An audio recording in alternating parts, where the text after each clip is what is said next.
our politics and stuff. In the business sector, in our private sector, we don't have people who are investing in their market. They are in the market to make profit, and then they go outside. And then us as citizens here in Africa, I don't have to mention that there are still xenophobia protests, there are still gender-based violence. Us as Africans, we are not united. Us as Africans, we are not united, and we haven't had constructive dialogues. If you go on Twitter, in other countries there are topics that they share on Twitter and stuff. Here it's what we call back Twitter. It's memes and stuff. So we are not really intellectual. African citizens together with their politicians and together with the private sector. So that's what I think, especially the youth. Yeah, thanks. Yeah. Thank you very much. Okay, I will give room. I had the word commitment to personal development. I think I had that. I don't know whether somebody had that. One of the challenges of leadership is us. There's no commitment to personal development.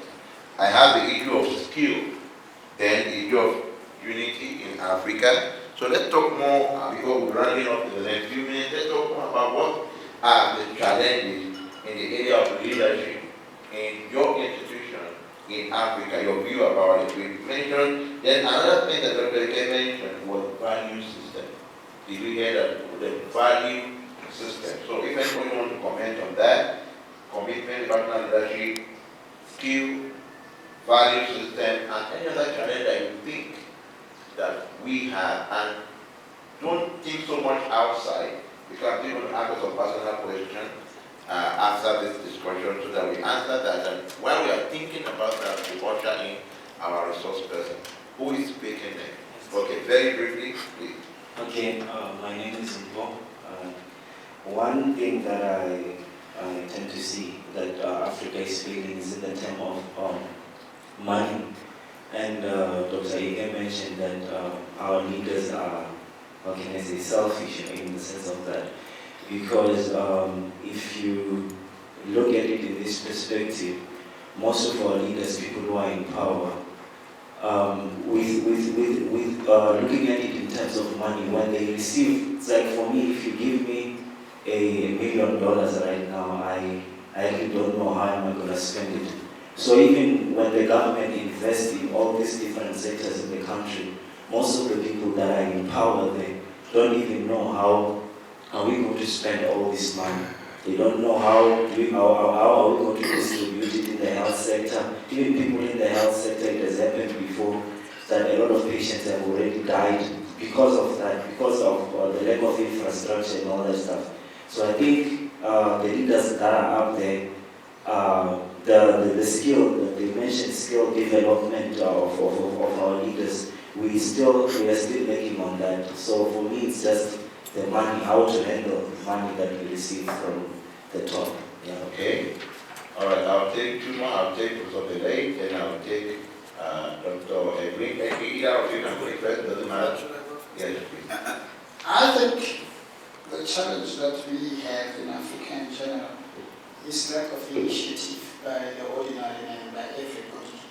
Everybody expects something to be done for them, either because they are too important themselves and will put a piece of paper in the street or wherever they are, or they expect the leaders to do things for them. So the idea is be a change that you want to see, be an agent of change yourself. I tell my students that we all complain about corruption and lack of service delivery and things in our country, but how many of you are actually involved in politics? Everybody's just too busy to get that science or engineering medicine degree and going out to chase a job, or in this case now, starting their own businesses. But have you taken interest in the local ANC branch? Have you taken interest in what the DA is talking about, what the EFF is talking about? And when you are in the EFF, are you actually trying to get people to think carefully about taking from the haves and giving to the have-nots, or are you trying to say, let's think of better ways of redistributing the economy? So In general, everybody must take initiative. It starts with small things of reporting a leaking toilet or water running down the streets to the municipality, to picking up a rubbish right where you are sitting at the end of the seminar. Thank you. Thank you. I hear clearly there. I think citizen participation. So I think leadership, I think more some leaders must move the citizen to do that. Okay? Thank you.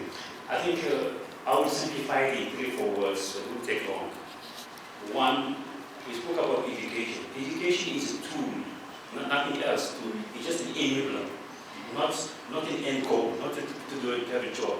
If you're educated, I would have someone with a degree being a rubbish collector than having one illiterate rubbish collector, because they understand what is separating waste, understand what is the impact on the environment. That's what an educated person will do. Second, what is the challenge in Africa and leadership? From the north to the south, from the east to the west. I simplify it in only 2-3 words. Ethics and moral values. Moral values and ethical. Because every single leader does not lead by example. He leads by counter-example. The counter-example, what he set up for himself or herself, is to enrich himself and his family. I'm going to give you a story in 2 minutes. My father was sitting with good friends in a coffee shop. And the mayor of that city, his term was coming to an end. He's walking past, campaigning. He ended up by my father's and his friend's table. And he told them, you know guys, elections is coming soon. Someone at the table told him, we're not voting for you. You did nothing for us. The mayor responded, look at this. He said, don't be silly. Don't be stupid. The first 5 years is for me and my family. Next 5 years is for you guys. Because now every politician use the opportunity to get in, to enrich himself. And I tell students, about students, I tell students, if students start by cheating in the classroom right now, what are the chances that students don't know what cheating is when you become a leader, when you become a husband, when you become... So start from ground level. Ethical and moral values, if you want to have good leaders in the next 20 years, we are grooming them from now. Thank you. Well, can we put our hands together? I think Professor Ballet has actually delved into today's title, values, because we're talking about benchmark. Now, if someone is cheating in the exam and Professor Ballet takes it so seriously, but there's another lecturer saying it doesn't matter, why do we have those two views? Now, he is thinking it's not about the current cheating. It's about the bomb. What this guy will do when he gets to a higher place.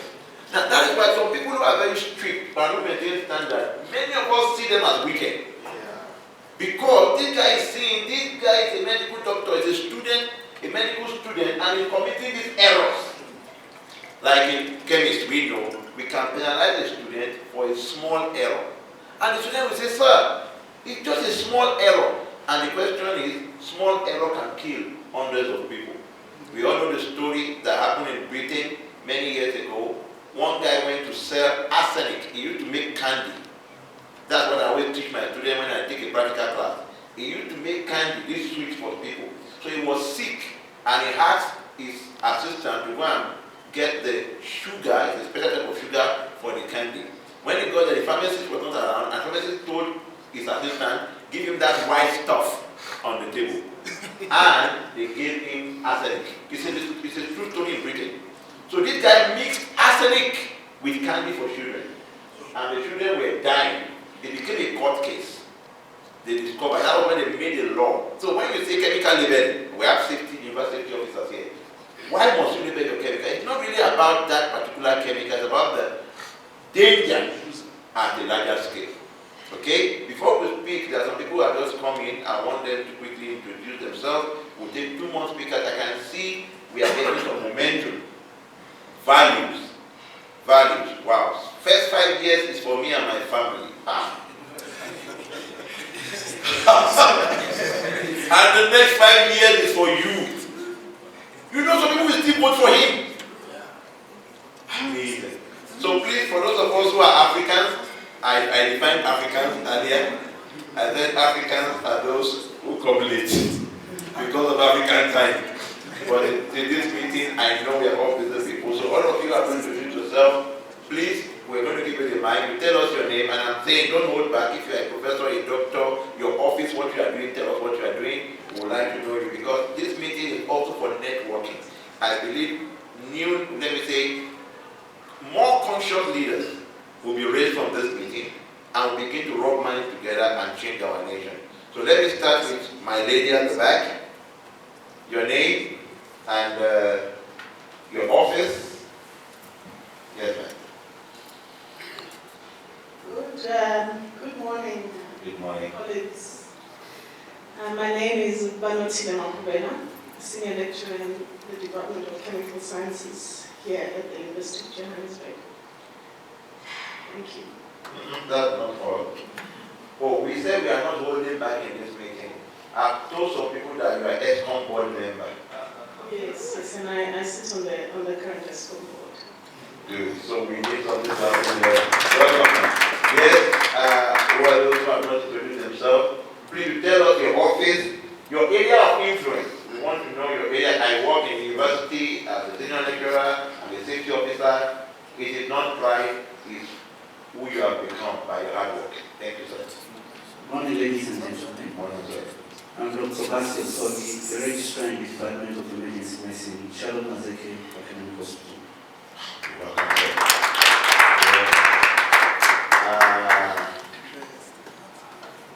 Okay. After the introduction, we'll take one more comment, then I'm going to invite Reverend to the.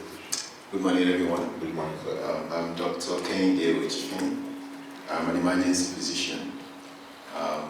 Done with my program, so I'm working currently with private and government sectors as well. Welcome, sir. In housing.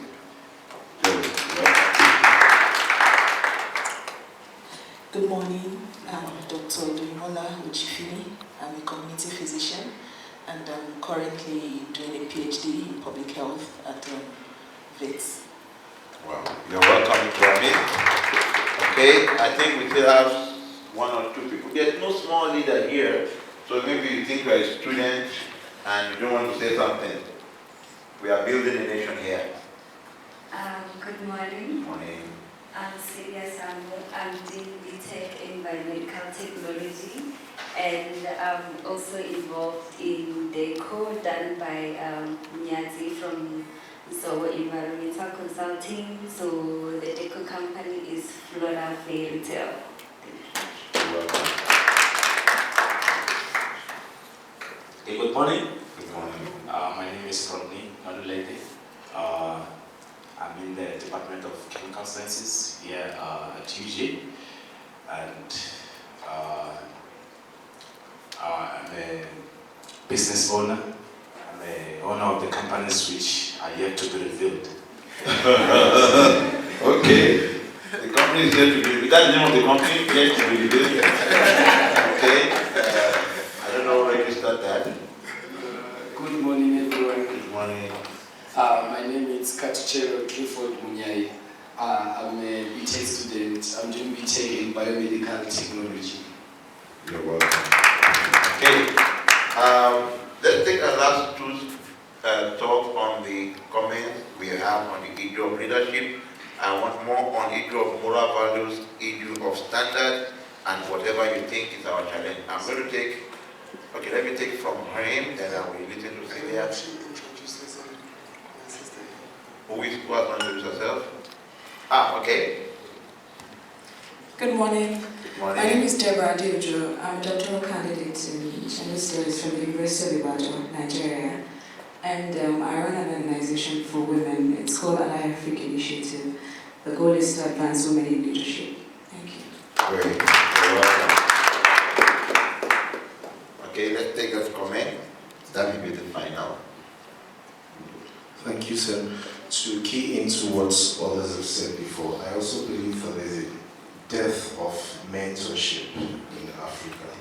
We tend not to, and that might overlap with what some people have said before, we tend not to, maybe it's part of selfishness, I might say.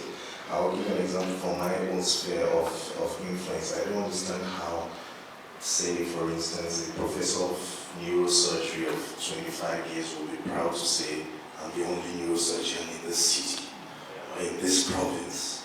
You understand? It sounds to me like, why are you there? And I also think that apart from maybe selfishness, maybe another thing is that sometimes some people are just thrust into leadership. So it's not as if they don't want to mentor, but they are not even prepared to be there in the first place. So it's difficult for them to take some people on. For instance, I'm in a profession where you just write the exams and then you're there, you're a consultant. And then you're supposed to mentor someone under you, but you don't even know anything about research. But you're supposed to teach that person about research. Sometimes the death of mentorship might not just be because of selfishness, it's because you don't even know what you want to do. All right. Thank you very much. Okay. Okay, let me take Lilian, but please make it 30 seconds.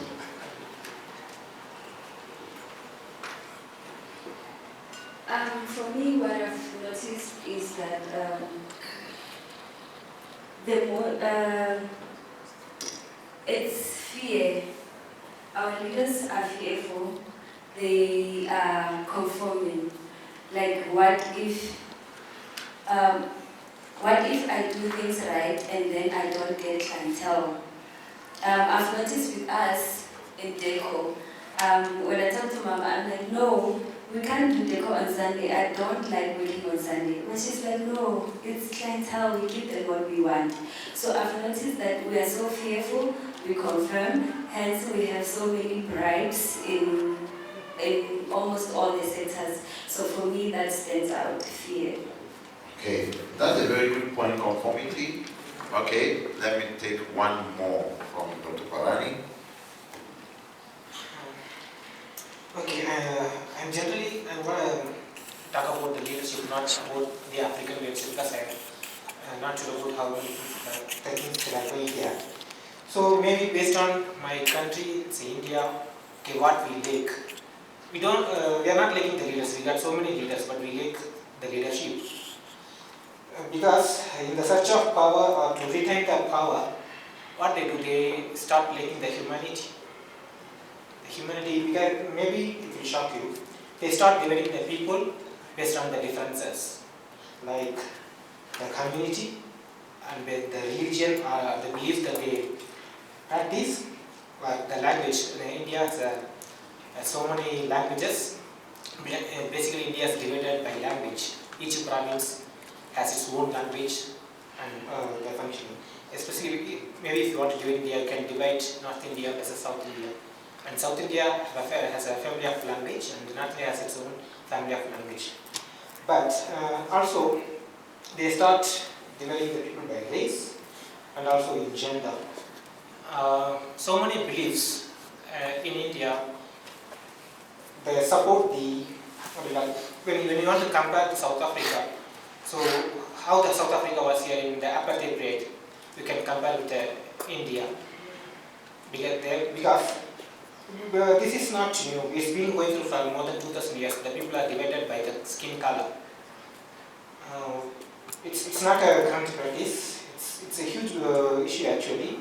But it's still, until this issue is major, but people are not aware. People also they support, like, okay, the people with the white skin are superior, and people with the black skin, they are underestimated. It's not a problem of Africa, it's also a problem in India. So, though the white people or the people with the white skin are minor, they rule.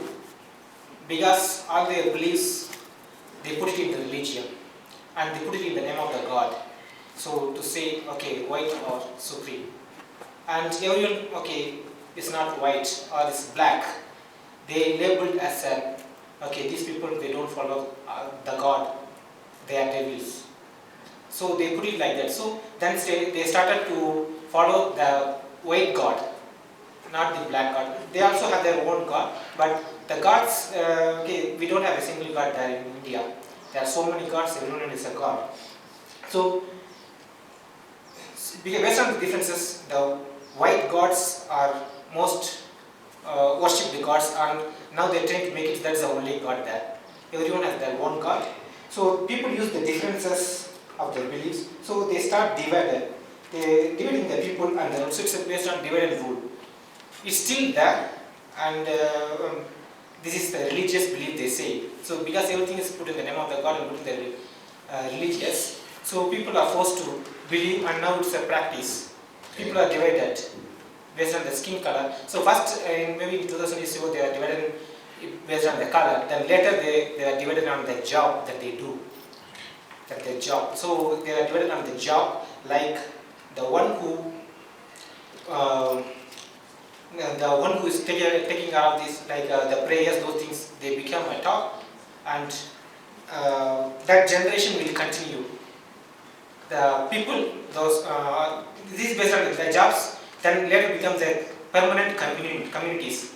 Like the one who prays will continue to pray forever, and one who will do the sweeping job will continue to sweep the job forever. That's why everything is separate. All the beliefs are separated. So during this independence period, we got some good leaders. They work against this to treat everyone equal, to treat the humanity, and So I mean the leaders should not divide the people. Whatever they believe they have, they must work on to unite the people. Thank you. I think there also is the issue of citizenship, this issue of race, racial problems, and so this is the major issue. When you consider like a corruption, I put it on the second or third. This is the first one I put it. All right. Thank you very much for that comment. Okay. We have touched on a few things. I will ask my final question. Then we'll invite our speaker now. This is my question. In your opinion, are you a good leader? Good question. Okay, so right now I want you to write 7 things that you think, if your answer is you're a good leader, write 7 things that you think makes you a good leader. I'm serious. 7 things that you think makes you a good leader. And if you're a bad leader, or if you think, because we are being honest, isn't it? So, some people are not writing, that means they are bad leaders, I guess. Are you, in your opinion, remember opinion is your right. In your own opinion, do you think you are a good leader? If we make you the president of South Africa today, will South Africa change? Yeah. If we give you a larger area of influence, do you think, because we've done a lot of third party. So, and I believe as the speaker will be speaking, some of those 7 points, he will mention them. So, if you think you are a good leader, write 7 things that make you think you are a good leader. And if you think you are a bad leader, which many of us are, including me maybe, because we want a transformation here. Believe me, everybody here is occupying strategic position in Africa. And if you think you are a bad leader, why do you think you are a bad leader? And while we're in that sober moment of self-reflection, I would love to invite our resource person of the day. And when he comes, he's going to give you more time to write that. I think we can do that in 2 minutes.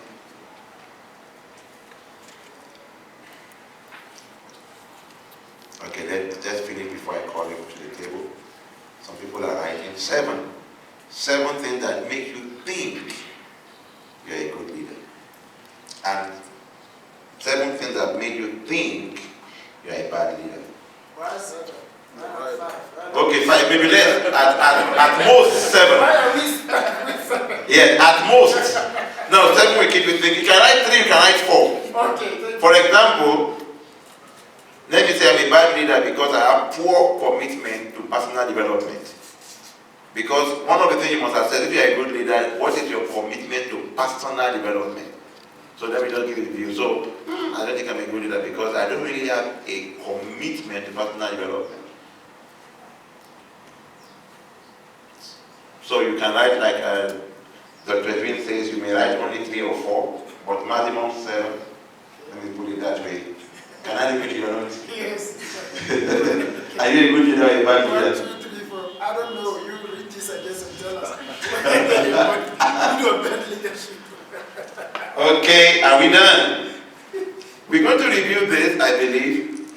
7 maximum that make you think you're a good leader, or some area that make you think, I'm not really a good leader. All right. Thank you for writing. Can I give you 30 more seconds? The leaders are honest people. I can see our facial expression has changed. We've suddenly gone into the sober mood. Thank you. Okay.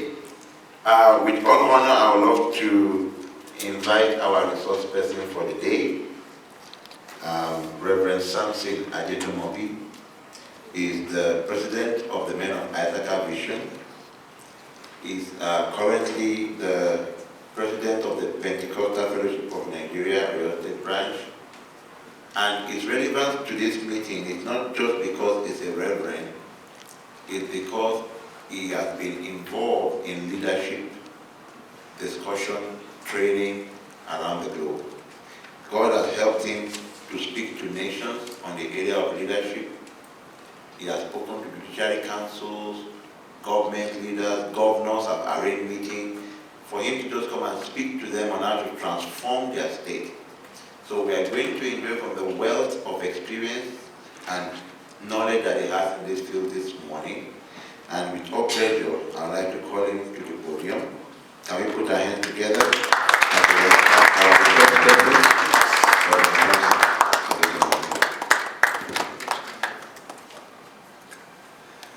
Good morning. Yes, first I want to apologize we came a bit late, not because we're Africans. I didn't know the traffic would be that heavy on the way. And the place I stayed, I needed to do a few things in the room where I stayed. So I do not go late for meetings, so forgive me. Is that it, dear? All right. I want to say a few things from all that everybody have shared, and I'll be speaking very more on the theme, the leadership benchmark. And I want to thank God that everybody seated here have a sphere of influence at different level, and we can make a difference. We all can make a difference. And I believe there is a great hope for Africa.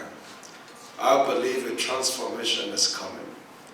I believe that a new set of people will rise that will fight for what is needful for this continent. I believe the biggest thing we need is leadership change. Africans are good people. We have the human capital very much all over Africa in all fields you can imagine. Just check with a typical African in other parts of the world and you look at their performance ratio. They've been able to produce, Africa has produced the best doctor in the United Kingdom. Africa has produced great researchers, great scientists in other parts of the world in America. But when we're back home, we look locked down. Not because there is a demon called Black Africa. It's just that we have a leader not leading right. So looking at benchmark today, I'll be doing a brief definition of what is benchmark, the benefit of benchmark.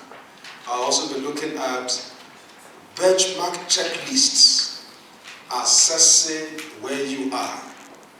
I will give you 7 benchmark checklists to assess yourself. It's easier to point to other leaders as bad. Is that okay? But leadership begins with you. And if you're good, somebody else will be good. Is that true? Because it's influence. And then I'm looking at my recommendation if we're going to save leadership in Africa.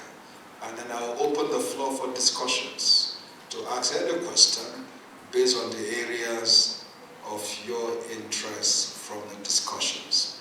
So first definition What is the benchmark? Benchmark simply means standard of doing things. In every good